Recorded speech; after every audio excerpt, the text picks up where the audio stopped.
Peter and the Rainbow Mermaid, written by Sanna Tanvir. One Friday after school, Peter was excited, as his mom and dad had made plans for the family to spend that weekend on the beach. Peter had also invited his friends Clara and George to join him. So, on Saturday morning, Peter woke up early. He helped his mom in packing sandwiches and cupcakes. Clara and George had brought their balloon ball, beach spade, shovel, and bucket to play with. All of them were excited to spend quality time in the sunshine and fresh air. Soon they arrived there. Mom and Dad placed a mat on the sand and started arranging stuff, while the kids started playing ball. Suddenly, Clara kicked the ball hard, and it landed far away behind some bushes. "Clara, go get that ball back," George ordered Clara. "It's Peter's turn, so he will go this time." "Come on, guys, don't fight. I'll get the ball," Peter said. He ran behind the bushes. The ball was way down near the shoreline. It must have bounced off something and then rolled down there. He went over to the ball and was about to pick it up, when suddenly he saw something shining brightly in the sand. He went near it and picked it up. It was a crystal, beautiful like a diamond. Peter held it up to let the sunshine show off the beauty of the crystal. But as he did, the crystal started to glow brightly. Suddenly, a face appeared in the crystal.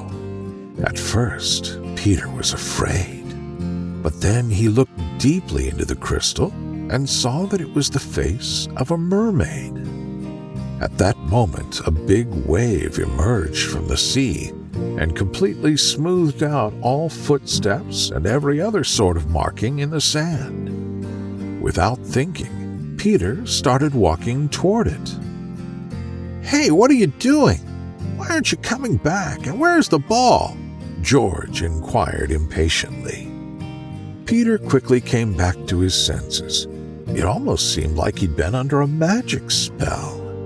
He quickly put the crystal in his pocket. Nothing. I was just coming back." Peter fumbled a little bit and picked up the ball again. But Clara noticed something odd about the way Peter was acting. They started playing ball again. On the way back home, Peter could not stop thinking about that mermaid. Before going to bed, he took out the crystal to see if he could still see the mermaid. But there was nothing there, and the crystal was not even shining like before.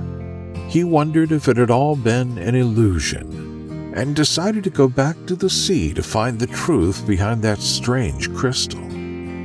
The next morning, he foolishly left without informing his mom and dad and started walking toward the sea once again. He took the crystal from his pocket and noticed that it started to shine once again, but he still couldn't see the face of the mermaid in the crystal. He walked closer to the sea and looked into the water. He was startled to see the mermaid there, but this time she was looking somewhat anxious to him. It seemed like she was trying to say something to him. Peter waved at her. The mermaid waved back with her tail. "You are a mermaid?" Peter asked. The mermaid nodded. "Why are you so sad?" Peter could not resist and asked the mermaid the reason behind her sadness. "Why are you so sad?" Tears started to roll down her cheeks in the form of pearls from her eyes. Suddenly, a big wave rose up and carried the mermaid high above him for a moment. Her beautifully colored body was shining like a rainbow in the sunshine. Peter was mesmerized by her beauty. Then Peter heard shouting behind him. "A mermaid! Wow!" cried Clara and George. The mermaid grew afraid and quickly dove back into the sea. "Wait, don't go!" George cried out. "What have you done? Why are you guys here?" Peter asked them both. "I saw you keeping that crystal in your pocket yesterday and felt that something might be wrong with you. So we decided to keep an eye on you," Clara replied. "Where's that mermaid?" George asked, while looking for her in the water. "You scared her away, and now she's gone," Peter said. "But we are here to help her. We know that she needs help," Clara explained. They all went near the shoreline and looked into the water. They tried to call her back, but it was all in vain. "Hey, is the crystal shining?" George pointed toward Peter's pocket. Peter took the crystal out of his pocket. There he saw the mermaid again. This time, she was looking a little bit afraid. "Don't be afraid of us. We are also here to help you," Clara said in a friendly tone. The mermaid smiled and nodded. Then she drew some images in the water. Peter tried to understand what she meant, but he could not. "Oh, I got it. It's the water language used by these mermaids. I've read about this in marine life class at school," George said with a wave of excitement. "What is she trying to say?" Clara asked George. "Let me look more closely," George said, and started to think deeply while looking in the crystal. After a few minutes, he raised his head and said, "We should go back home." "Don't be silly, George. Tell us what her drawing meant," Clara said in frustration. "She is asking for help to save her kingdom from a cruel water lord that has invaded her land. He has stolen all her powers. Now she is helpless. She wants us to save her kingdom and her friends," George told Clara and Peter. "But how can we be of help? We don't even know how to swim," Clara asked with confusion. "But that's why Peter found the crystal. The mermaid wanted his help in this," George said, continuing to think deeply. "If he's a water lord with superpowers, he might have a huge army too. How could we manage to save them?" Peter asked with worry. The mermaid started to draw something again. "Look," said Clara. When she finally stopped drawing, a smile came to George's lips. "She has given us a plan to help fix this waterlord story," George announced with excitement. "First, we have to defeat his army by cleaning the trash from the beach and stop people from throwing litter into the sea. It seems that the waterlord's army gets their power from that trash, and we have to defeat the army to weaken the waterlord, and do it as soon as possible. After that, she will tell us what we have to do next to defeat the waterlord himself," said George, as he explained the rest of the mermaid's plan to them. With a clear understanding of what needed to be done, the friends began their mission to clean the beach. They collected all the garbage from the seashore and disposed of it properly. They installed bins on the beach so that people could throw garbage away there instead. They also placed signboards on the shore to raise awareness about cleanliness. Within just 1 week, they were able to clean the beach and maintain the sea properly. One day, while walking from home, Peter realized that the crystal had started to shine again. He rushed toward George's house to tell him that the mermaid wanted to talk to them. Clara came along as well.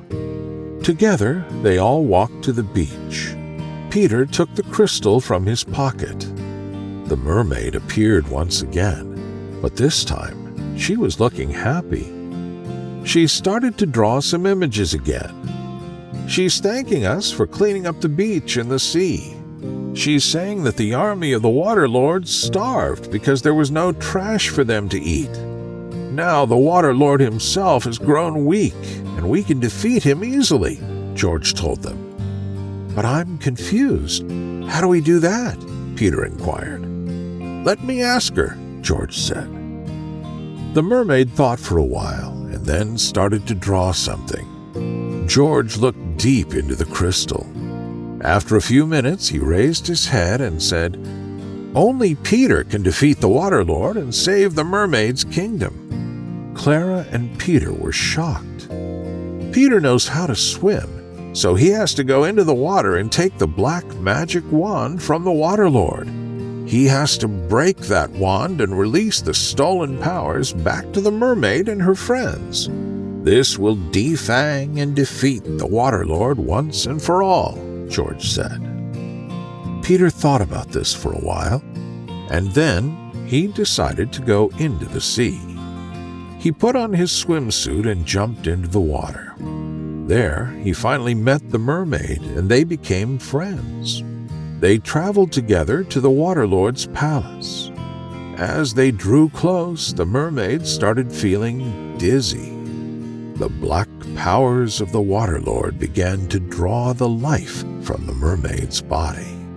So she pointed Peter toward the way to the Water Lord's wand. He went inside the palace and saw the giant-sized Water Lord. He was pacing back and forth, yelling loudly about the defeat of his once great army. Peter saw the wand lying on the throne. As he started to move toward the wand, the Water Lord spotted Peter. "You! So a little kid has crushed my army. I will not spare your life," the Water Lord roared. He picked up his wand and tried to cast a spell on Peter. But Peter somehow jumped around a corner and dodged the spell. The Water Lord missed his target, and he became more furious. He began to cast another spell, but Peter quickly grabbed a handful of pepper from his bag and threw it into the eyes of the Water Lord, who began to scream and cast spells blindly in every direction. He was unable to see anything at all. Peter quickly walked up to the blinded Water Lord and snatched the wand from his hand. "Give that back to me, or I will take your life," roared the Water Lord. "Your game is over now, cruel Water Lord," Peter smirked, and with that, he broke the wand in half. Suddenly, a sea storm appeared. Flashes of light spread out across the sea. The Water Lord continued his roaring, but the dark palace began changing to rainbow colors, and lovely creatures everywhere began to awake from a deep sleep. Peter began his swim back to the beach. Then, suddenly, he was just there, where he collapsed from exhaustion. The next morning, as Peter got up, he found himself in his bed. "Are you all right?" Clara asked, as she and George walked into the room. I broke the wand, and a sea storm appeared. I didn't know what was happening, so I swam away, and I don't remember anything after that." "How did I get here?" Peter asked. "A huge wave carried you out of the sea." "I think we might have to go back to the sea so the mermaid can tell us," Clara said. "Hey, look, the crystal is shining again," George said. Peter took the crystal in his hand. The mermaid was there, and she was looking happy with her friends and family. "Thank you so much for your help. You are a true warrior," she said. "Hey, you can talk," Clara said, surprised. "Yes, I can. The Water Lord had taken all our powers and stolen our voices, too," the mermaid replied. "What happened that day? I've forgotten everything," Peter asked. "You defeated the Water Lord. You saved our lives and returned to us the true colors of our land. Before you get confused once again, let me introduce myself. I am the father of the Rainbow Mermaid and the king of this kingdom," a man said. Then they showed Peter the kingdom. Everything was rainbow-colored there. Plants, stones, and even the whole palace itself were all bathed with rainbow colors. Peter and his friends were delighted that they had saved the lives of the people of the underwater kingdom. The mermaid had gifted that crystal to Peter, and it had now turned into a rainbow crystal. She told him whenever he wanted to see them in the water, he could ask through this crystal. The next weekend, when Peter and his friends visited the sea, they saw that the beach was still clean, and they all realized that finally they had achieved something important in life. The end.